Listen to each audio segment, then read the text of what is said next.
Basket was lowered and people started heading back to their cars. Bosch made his way across the lawn to where Margaret remained seated, a folded flag in her lap. She smiled at Bosch as he approached. "Harry, you got my message," she said.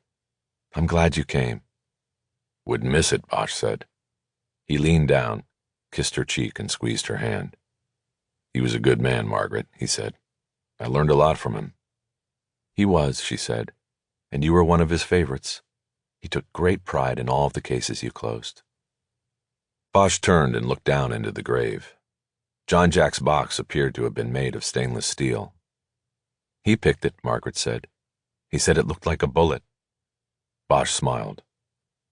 "I'm sorry I didn't get over to see him," he said, "before the end." "It's okay, Harry," she said. "You had your knee. How is it doing?" "Better every day. I won't need this cane much longer."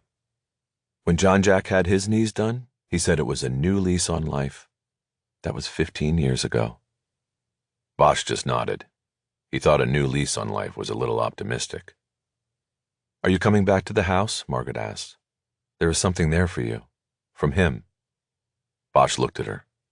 "From him?" "You'll see. Something I would give only to you." Bosch saw members of the family gathered by a couple of stretch limos in the parking lane. It looked like 2 generations of children. "Can I walk you over to the limo?" Bosch asked. "That would be nice, Harry," Margaret said. Chapter 2. Bosch had picked up a cherry pie that morning at Gelson's, and that was what had made him late to the funeral. He carried it into the bungalow on Orange Grove where John Jack and Margaret Thompson had lived for more than 50 years. He put it on the dining room table with the other plates and trays of food. The house was crowded. Bosch said hellos and shook a few hands as he pushed his way through the knots of people, looking for Margaret. He found her in the kitchen, oven mitts on and getting a hot pan out of the oven, keeping busy. "Harry," she said, "did you bring the pie?" "Yes," he said. "I put it on the table." She opened a drawer and gave Bosch a spatula and a knife. "What were you going to give me?" Bosch asked. "Just hold your horses," Margaret said. "First cut the pie, then go back to John Jack's office, down the hall on the left. It's on his desk, and you can't miss it." Bosch went into the dining room and used the knife she had given him to cut the pie into 8 slices. He then made his way again through the people crowded in the living room to the hallway that led back to John Jack's home office. He had been there before, years earlier, when they worked cases together.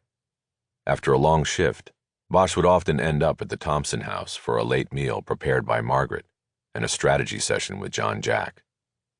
Sometimes Bosch would take the couch in the home office and sleep a few hours before getting back to work on the case. He even kept spare clothes in the office closet. Margaret always left a fresh towel for him in the guest bathroom. The door was closed, and for some reason he knocked, even though he knew no one should be in there. He opened the door and entered a small cluttered office with shelves on 2 walls and a desk pushed up against a third under a window. The couch was still there, across from the window. Sitting on a green blotter on the desk was a thick blue plastic binder with 3 inches of documents inside. It was a murder book.